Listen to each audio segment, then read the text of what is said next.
Hey, welcome to the HR Happy Hour work break for a Friday. I'm Steve Bowes, my guest co-host today. Welcome back to the work break, Madeline Lorano. Madeline, how are you? I'm well. Hi, Steve. Thanks so much for having me on again. Thanks for being able to come on a Friday. I think the last time we did this was also a Friday, which is cool. Maybe that could be your spot, like the Friday guest co-host. How are you? I think, honestly, this is maybe more the fault of me. I think the last time I actually spoke to you was when we did this show. So what's been happening the last month or so? Yeah, it's gone by fast, right? I feel like March was so slow. March and April were so slow, and now obviously we're in this warm weather time that we both love, and it's going by too. I do. So things have been good. Work's still busy, which is great, and I'm very grateful for that. And we have some new research. I can talk to you a little bit about some of that. Yeah, exciting. And kids are still home. We don't know what's going on with school, and just day by day. Yeah, and you're in the Boston area for folks who don't know, right? So things probably improving though, right? I'd imagine as this thing has swung crazily around and the Northeast was so hard hit for a while and now it's kind of down where I'm at and in other places. How are things in Boston overall, in the Boston area? Yeah, we've been lucky in Boston and Massachusetts because the cases have remained pretty much the same. We're not seeing this uptick in cases like we were a few months ago, but this could all change next week. So I know. I think everybody's, optimistic, but at the same time, we're nervous too. So yeah, I'm keeping an eye on it too fairly closely. I know I've mentioned it on this show or the Happy Hour show a couple of times. My son is a student at Boston University, meant to be going back there, and he tells me that he is going back. He just doesn't know when. Like it's kind of uncertain about when they're going to let folks back into school and how many and how they're going to stagger it. But he tells me that as of right now, he's going back to college in Boston in a month or so, maybe a little more. So Which is good news, right? Because Boston BU was one of the first schools that came out and said, we don't know about September. Yeah. I think that's positive. And you remember you did that great podcast on radical research that runs on the HR Happy Hour podcast network with one of the professors from BU.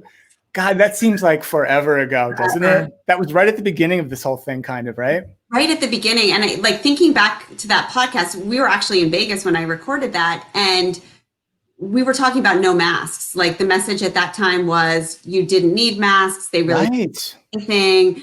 And that was her message too. And things have changed so much. Now we're obviously. I'd almost be like, I should listen back to that over the weekend just to almost like shudder a little bit about like, here is this epidemiology professor. No, I'm not knocking her at all, by the way, but just what the medical professionals and what the experts were telling us, because they didn't really, I guess, know either, but just a few months ago, it's crazy. Wow. Yeah. So we were in Vegas. You mentioned Vegas.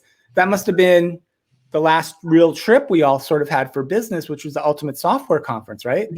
Right. So I actually had that in mind. I'm glad you brought that up because I had a note to bring something up about that conference because we were lucky to see Michelle Obama at that conference, as you recall, right? Yeah, she was part of the. I don't know if that was the closing keynote or just one of the keynotes. I don't really remember that, but it was a great interview and she was really funny. And the reason I bring her up is because she's launching a podcast that, I'm a podcaster, you're a podcaster on our network. And now Michelle Obama has a podcast. And I'm like annoyed by this because here's why, because it's probably going to be awesome. It's probably going to be like better than like, why do these awesome, great people have to get into our space?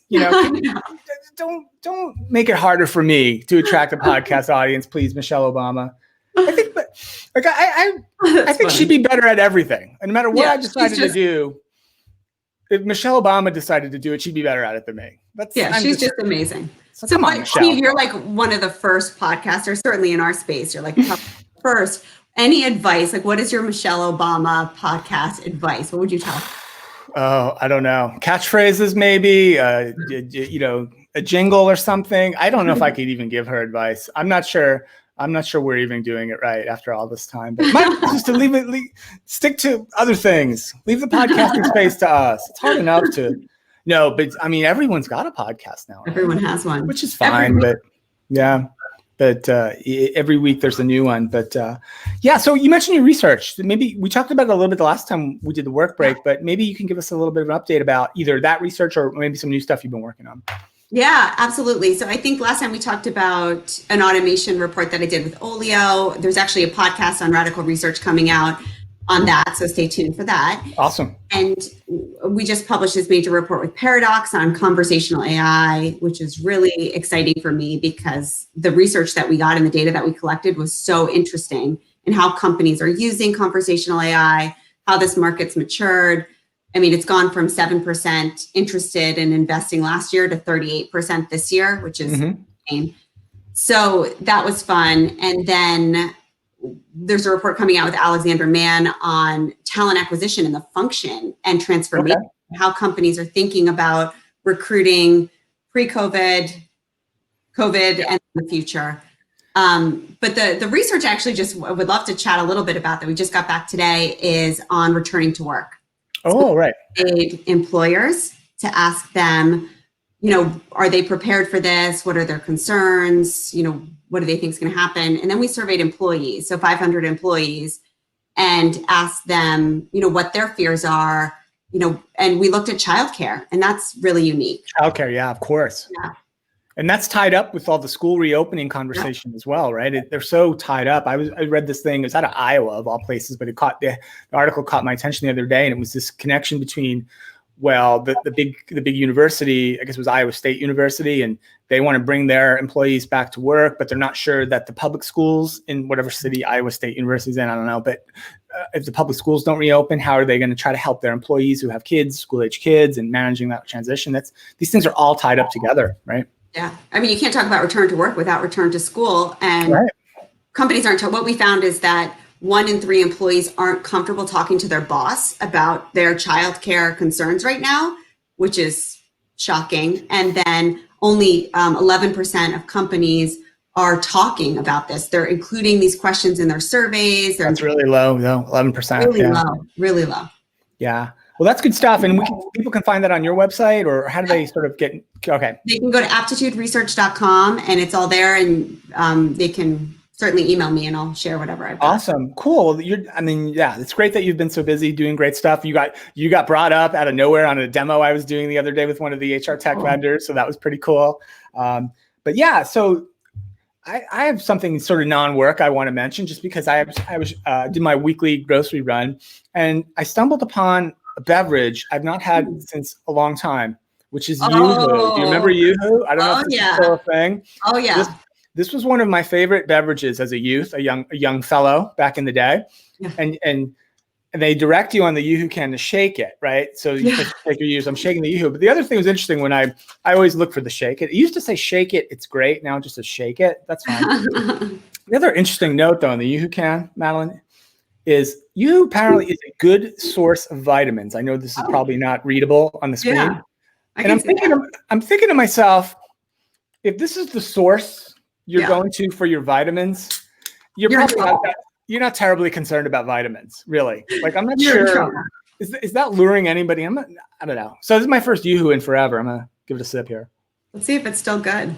Oh, it's not bad at all. Oh, it's good. Just like I remember. It's got that watery feeling. Yeah. That hint of, it's like chocolate milk, but not. There's probably not a drop of milk in this. That's awesome. What about vitamins? Do you taste any vitamins? Not yet, but apparently there's 10% of my vitamin D. Hey, I'll take that. There you go. That's not bad. Yeah, that's not bad. Oh, that's awesome. Yeah. So I'm glad it's Friday though, because it's been, as I said, things have gotten much, much busier. I mentioned this yesterday. I did a show with Karen, and we've been doing all these HR tech demos. We did 2 or 3 more today, I think. Like, I'm demoed out, I'm zoomed out, I'm everything out. Like, I think this weekend it's going to be a total, like, close everything down, disconnect. I don't really answer my phone anyway, but don't call me. I'm not answering. It's going to be one of those weekends, I guess. But you're a big fitness person, I know, a big runner. Are the gyms opening up? Can you, like, what are you doing for that? They're not open here in North Carolina yet. So they just opened. So, some aren't ready, some are ready. The gym I go to did a lot of work. They put basically cubicles around each, Wow. So they invested a lot. It looks great, but I'm not ready yet. I haven't gone. I mean, it's nice. I don't blame you. I'm not sure I'm ready either. Yeah. I mean, we can still run outside. There's some online things that are okay. I want to go back, but I don't think I'm ready. Yeah, I've been trying to do the same thing. Right as the pandemic hit, I picked up a couple of bits of exercise equipment for the house. I really do need more than jogging. We're talking about colleges. So my college did a couple of weeks ago, like a virtual 5K with the Alumni Association. So I did that. It was awfully slow. I did not make the medal stand at all, but I did complete it. Yeah, the whole deal is you put on your, I'm a Gamecock alum, South Carolina. So you put on your Gamecock gear, hopefully you have it, which everybody did, and you run in your Gamecock gear, and then that's fun. You could print out the bib, kind of thing at the house, and it was kind of cool and fun. It was good to get out there and do it, but it's so hot here now. Like it's probably 95 degrees here, so the running is going to have to shift around a little bit, maybe to the morning. So. Well, or it's more efficient, right? You could run 10 minutes and it feels like 10 minutes. Oh my God. I've been drinking so much water. I just went to when I went to get the Yoo-Hoo, I was checking my water stock, put a few more waters in the refrigerator. And I'm going through a lot of water, but you know what I'm doing, Madeline, to try to just manage that, how much water I'm going through? Every other water, I mix in a beer. Just to keep from having too much water and just regulate the water consumption. That's what they recommend. Yeah. I heard that somewhere. I think that's a good plan. I think it's a good plan. You gotta break it up. You got to break it up. All right, Madeline, I think we should get out of here. It's Friday afternoon. I'm kicking off the weekend. This is supposed to be the work break. I'm calling it the end of work for me. I don't care for today anyway. Anything else you want to say on the way out? Radical research. Radical research. Some cool new podcasts coming soon. What about the NBA Summer League? Are you obviously that's off for this? Saw the shirt, huh? Yeah, I should mention that. Let's keep talking about this. So I'm so sad. The NBA Summer League is an annual thing that we do. Shout out to the boys, to the 8-man rotation crew. We would go out to the Summer League. We've run 6 or 7 years. I can't remember how many years. So much fun. It was in Las Vegas. It was usually in the early part to the mid part of July. So it would have just happened like last week. We would have been in Vegas at Summer League had there been a Summer League. And so, I just happened to grab the shirt out of the pile. I love Summer League. Hopefully it comes back next summer. Yeah, for sure. It's a great long weekend in Vegas with the boys and some, 8 hours a day of basketball is essentially what it is. And nightcaps at the Cheesecake Factory, which is awesome. That's how we roll. So, Very nice. All right. Good stuff. So thank you everybody for watching. It's been a great week of work breaks. We'll be back next week and have a great weekend, everybody. And that's it. We're out. Thanks, Steve. Bye. Thanks, Madeline.